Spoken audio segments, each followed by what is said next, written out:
resident officer is here, Inspector Alicia Piggott, and of course we get into crime update. Good morning and welcome. Good morning, Brother B. Good morning, Mr. Cox. Good morning to Tobago. And good morning to everyone wherever in the world you are. All right, we're going to start with good news or just start with that? Well, before I want to, Mr. Cox keep asking me for the detection rate. Yes. And I keep not remembering to bring it for him. So in 2024, we had 24 murders. 3 were solved. In 2025, we had 3 murders and 3 were solved. Sorry, 2025, we had 3 murders and all 3 were solved. They are still working on the 2024 murders at this time. And as I said, dot your I's and cross your T's. All right. Over the weekend, we had, I think it was Saturday or Friday, shooting in Buku. Was it fatal or is it? No, Brother B. Unfortunately, we had a shooting. The victim, Kalon Trim, who is 31 years old from Gala Street in Buku. He was shot in the face and was taken to the hospital where he has been flown to Trinidad, where he has been treated. The police is still investigating that report. So we are asking persons who have any information to contact the police by any means necessary. Right. Any other incident? Mr. Cox was asking about something else, I'm not sure. I was trying to remember. There was a report of a robbery in the Mason Hall area.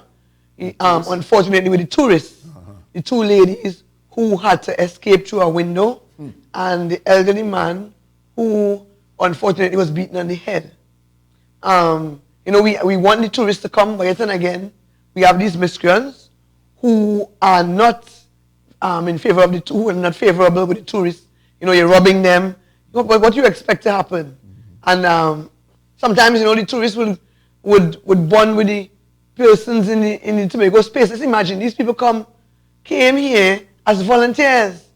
And this is what we are going to do with these persons. But the police is investigating that report also. Okay, very good. All right, and it's precisely that I wanted to find out about. But I saw one in Bell Garden, another accident, and in Pembroke, a house destroyed by fire. Something like that. I was told that there was a house destroyed by fire in Pembroke area.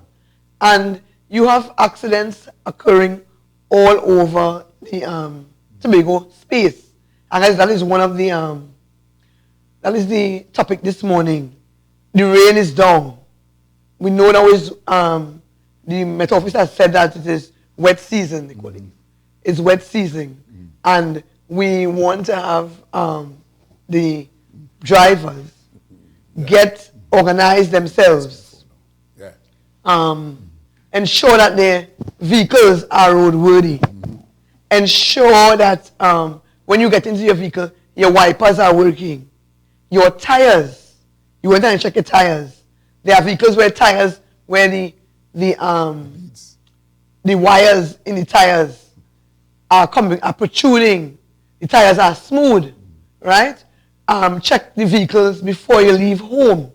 Sometimes you think that your lights is working. When the rain is pouring and the place gets dark, you may not be able to see well. So you need to have on your lights or put on your hazard lights, right? So we are asking persons, go to the garages and check on your vehicles. Don't just jump into the vehicle and drive.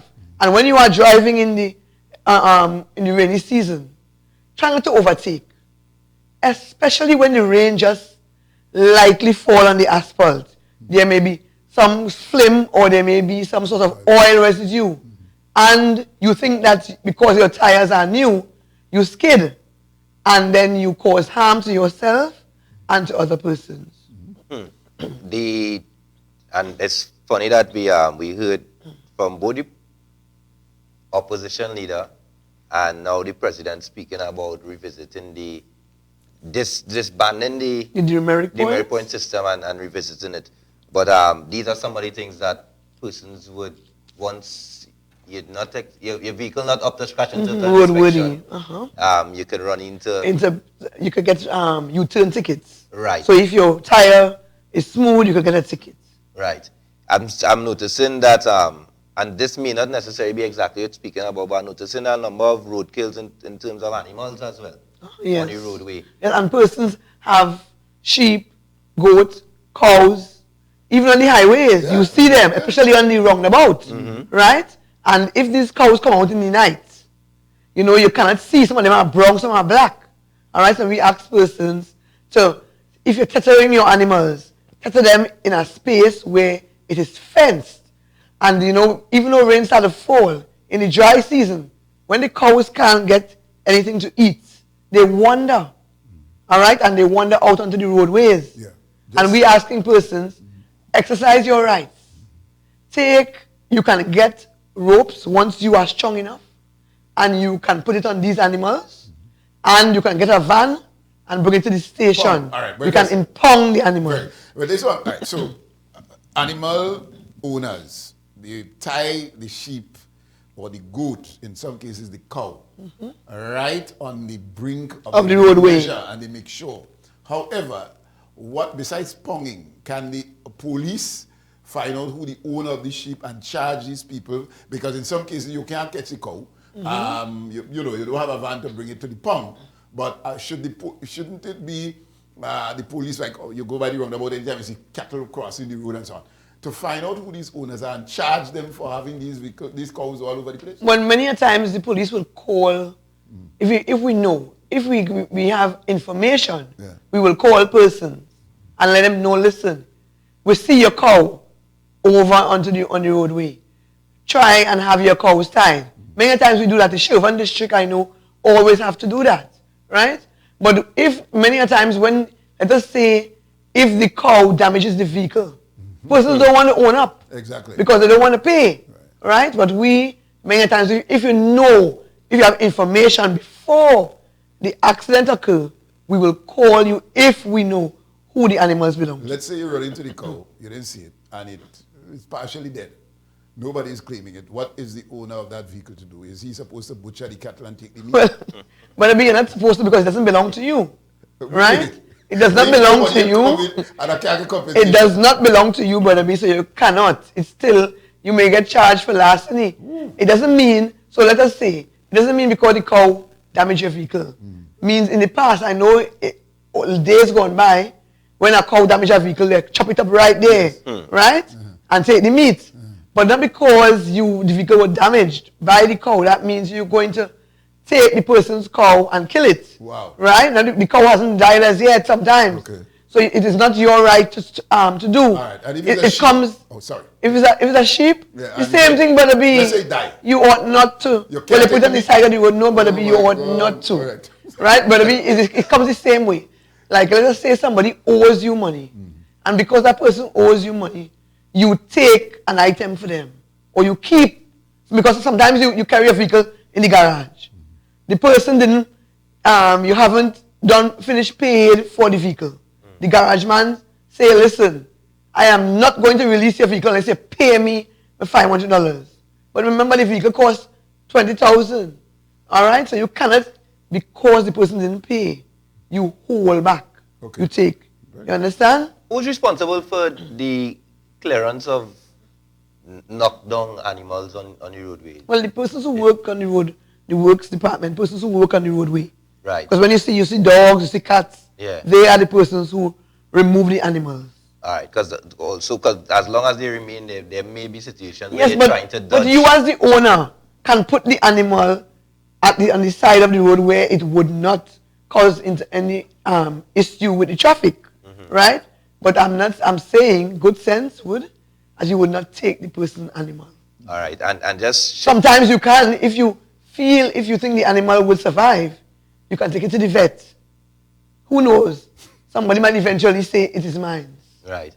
And just coming back to the rainy season, the wet season, and the encouraging of drivers to slow down. And sometimes you would be driving at a particular speed, and you may not necessarily realize that how fast you're going. In terms of the speed guns and that stuff, are we to brace for the? I'm not sure if it's. I haven't seen it in a while. So I'm asking. Speed traps. Speed traps. Yes, you still have speed traps. We still use the equipment. They still go on the roadway and do it. But Mr. Cox, a lot of the vehicles, the newer vehicles, gives you the speed limits on your dashboard. I know some, because of the older vehicles, don't have it.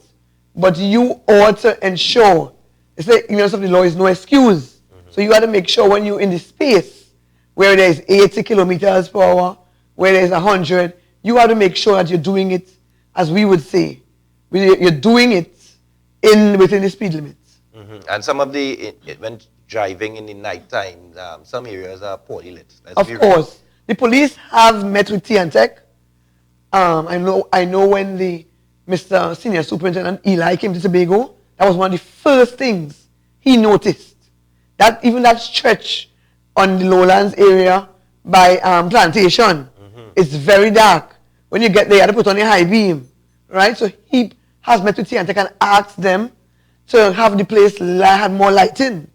All right? Right. Vending on the highway.